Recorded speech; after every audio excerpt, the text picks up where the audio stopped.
4. Week 4 of our discovery and delving into Unity of Wilmington's core values. And week 4 is all about loving. Our affirmation is we celebrate that love is the God light in ourselves and others. Eric Butterworth, Unity writer, defines L, that uppercase L, as the activity of being love. He says it's nonverbal. Love is nonverbal. It is being love is an attunement or an at-one-ment with our cosmic flow. Being love is not a noun. Being love is an active verb. And in fact, he goes on to say, being loving is to touch the deep spring of our own nature, to turn our own lights on, and to be love, that harmonizing principle and activity of God. And then he quotes Meister Eckhart by saying, let God be God in you. Let love be love at the root of your being.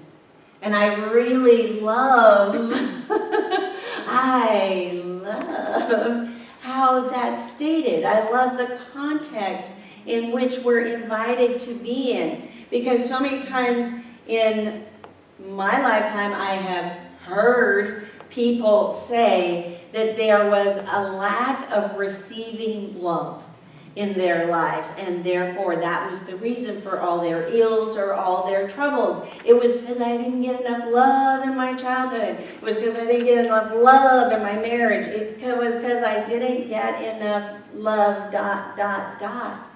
Love is not about receiving or giving. It's not a commodity. It's not like you have it and then you give it away. It's not like somebody else has it and you've got to get it. It's that active state of attunement. It's that active way of being with each other. It's a cosmic flow. So the first way we know that we are being loving is this. I act with loving kindness and compassion toward myself and others. This past week, I was in Chapel Hill at Unity Center of Peace for Spiritual Education and Enrichment Week to be one of the teachers. And they have co-ministers there, but the one minister, Reverend Rosemary Hyde, who was in charge of the week, was our host. So Nikki and I got to stay with her for an entire week. And I don't know how you are, but the way I am with people that I am just now all of a sudden communing with, it's like, tell me your life story. Tell me how you got here. Tell me some of the important things in your life. Tell me how you were shaped as a minister. So Reverend Rosemary started sharing how her first career was an English teacher in a community college in a not very nice part of St. Louis, Missouri. And her job, she was the professor of that basic English composition class that you have to take when you're a student there. And she said the students that came to that community college were the ones who weren't smart enough to get into a four-year school. They weren't motivated enough to go to a technical training program. And their parents had just enough money to allow them to be lost, to say that they were going to find their way until they figured out what they were going to do till they grew up. And she said her first semester there was painful because there she was diagramming sentences on the board and pulling paragraphs out of their reluctant minds. But the next semester, she got the idea that they just needed something to write about. So she took the whole class down to the neighborhood nursing home. And the assignment she gave them was to interview a particular resident and then write a biography about that resident. And she said by the end of the semester, students were writing pages and pages and pages because they'd made a human connection. They had a purpose. They actually had a story to tell and something to tell the world.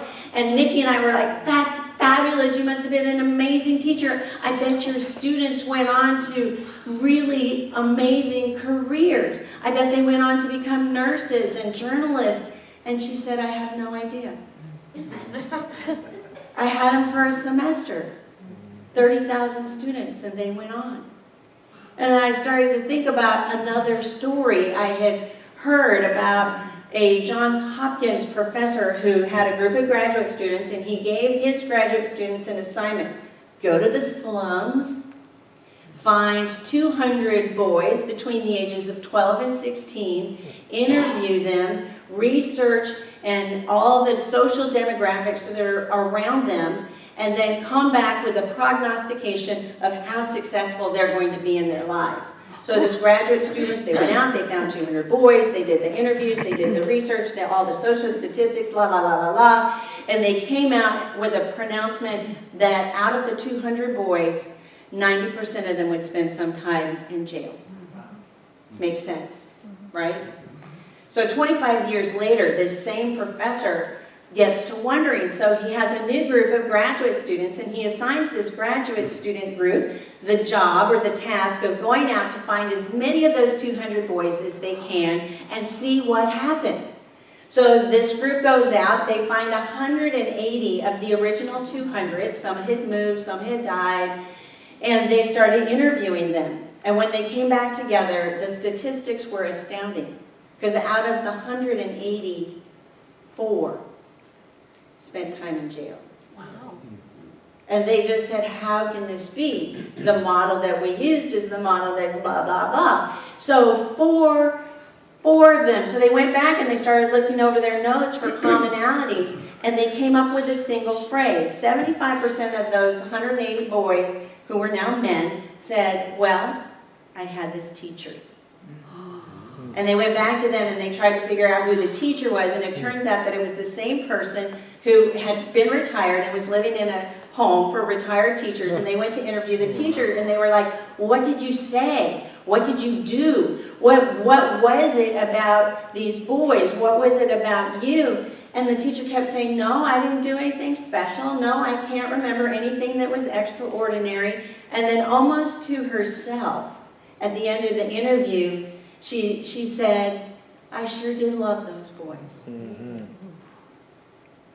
Love changes everything. Our acts of loving kindness and compassion toward ourselves and others reverberates for years to come. Even if it's somebody we casually meet, even if it's somebody who we just pass, in the fellowship hall, our acts of loving kindness make a huge long-term difference in our own lives and the lives of others.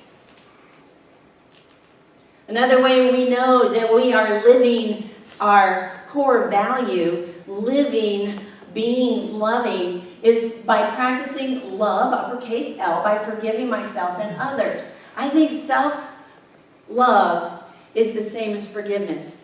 If we can forgive ourselves for any judgment we have about ourselves or a judgment we have about others, then we are acting in self-love. We are being loving with ourselves, and when we're loving with ourselves, we're loving with the world. Yesterday I came across this meme on Facebook. Perfect. 12 steps to self-care. If it feels wrong, don't do it. Say exactly what you mean. Don't be a people pleaser. Trust your instincts. Never speak bad about yourself. Never give up on your dreams. Don't be afraid to say no. Don't be afraid to say yes. Be kind to yourself. Let go of what you can't control. Stay away from drama and negativity, and come back to that uppercase L, which is being loving. Well, I got back from Chapel Hill Friday night. It was almost midnight. And I unpacked. I started a load of laundry, I spent time with the cats, and by the time I fell asleep or getting ready to fall asleep, it was almost 2, and I set the intention. I said it to the universe. Have you ever asked the universe for something? Okay. I said it to the universe. Please, universe, tomorrow, my intention is to have an experience where I can live our core value of giving love. So the phone rings at 8 a.m. Hello? It's the lady across the street in the salon. And she said, if you don't move your cars, we're going to tow them. And I'm like, okay, all right. So I call Jennifer. Jennifer goes out and sees what's wrong. And actually, some people, instead of parallel parking on the edge, had parked head in. So Jennifer asked them to move, and then I called the salon lady back and I say, it's all taken care of. Thank you so much for calling. That's an agreement we have, and I really appreciate you. She says, well, I'm just going to tow all day. And I said, actually, you can't do that. Only our landlord has a right to tow. We have a parking lease. And I felt very good about myself because I engaged in number 2. I said exactly what I meant.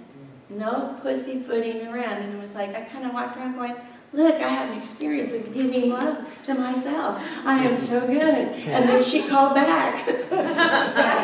And you know how sometimes when you put something else out and then you don't get a response, you escalate. So by now she's in a rage, and just nobody should ever have to listen to anything like that. And I started to interrupt her, and she said, don't you interrupt me. And she kept going, and I went click, and I hung up. Well, there you go. I engaged in number 1, 3, 4, 7, 9, 10, 11, and 12. It felt right. So I did it. I wasn't worried about being a people pleaser. The old Mindy would have stood there or sat there and listened to it in order to think I was pleasing her. So I trusted my instinct. I didn't even give it any thought. I just did it. I was not afraid to do it. I was being kind to myself. I was letting go of what I couldn't control. Right. I was staying away from drama and negativity, and I was loving myself. And in the next 15 minutes that it took me to slide into my clothes and get here in my car, I was going through and forgiving myself for thinking that what I had done was wrong. And forgiving myself. It was just going through all that. But at the same time, I was very afraid of coming into a situation where I was going to potentially put myself in that situation again. So I was thinking about that, and I was feeling afraid about what I was going to say next, and being afraid about this. And most of all, I was afraid that what I knew I was going to be doing next would be perceived as an act of weakness, to be seen as like I had given in. And what I did for the next 4 hours was I stood out here, and I invited any car that parked in front of her business to move. Because I wanted to engage in number 3, and this is number 3. I joyfully acknowledge good in others and speak well of them. And I want you to know it was only clunky the first time I invited somebody to move their car. You know, would you be willing to move your car to another spot? And we had plenty. There were plenty of other spots. Because this business is open today, and we want them to have a successful day. I recognize that I actually meant it. Like, I meant it. I was so happy that I meant it, that I want her to succeed. It doesn't matter what she thinks of me. It doesn't matter if I have to do self-forgiveness. It doesn't matter all of that. Here was my, I asked for it. Here was my experience of putting our core value into action. Here was my experience of embodying being loving, giving love, but being that love which I hold for everybody to experience in the world. I want to end with one last story. And the story is this. In World War II in Greece, the German soldiers would go island to island to island, and very often the German soldiers were met by the villagers who were there with their kitchen knives and their hay cutters, and it was not a very pretty, pretty picture. See, not a very pretty picture. Most of the villagers the adults were lined up and just shot. There was a man named Alexander Papaderos, and at 6 years old, he was put into a concentration camp. But at the end of the war, he got to go back to his homeland in Greece and finish his growing up years there. And even as an adult, he decided that the one thing he could do to help heal, to be loving, to giving that loving nature and calling it out in other people was to start an institute and begin education and a way of being with people as they went through their own healing journey. So one night at the end of a lecture, a group of students raised their hand and said, "What is the meaning of life?" And then a nervous giggle kind of went through the crowd, because have you ever been asked, what is the meaning of life? I mean, seriously. Seriously, it's a huge question. But Alexander Papaderos, he didn't hesitate. He reached into his pocket, pulled out his wallet, and from his wallet he extracted a little round mirror.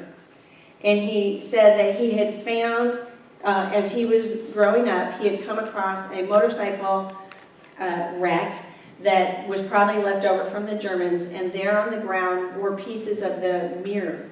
And he had tried in vain to piece those shards back together to create a whole, but he was unable to do that. So he just took the largest of the shards, and he got a stone, and he ground the edges of that shard until it was round. And he played with that little mirror as he was coming into adulthood, and he found that he could capture the light and shine it into dark places, into holes, and into crevices. And he said, this mirror has become the metaphor of my life. He said, I'm all about being the light, shining my light in holes, in dark places. In fact, this is exactly what he says. I am a fragment of a mirror whose whole design and shape I do not know. Nevertheless, with what I have, I can reflect light into dark places of this world, into the black places of the hearts of men, and change some things in some people. Perhaps others may see and do likewise. Being loving is what I'm about. This is the meaning of my life. And what an incredible inspiration to all of us to recognize that we are the light, that we are the uppercase L, love, and that we, wherever we go, and by our very way of being, are shining our light into the dark places in the hearts of mankind. So I want to sing, I send my love over the mountain, over the sea, into the heavens, as we come into a time of meditation.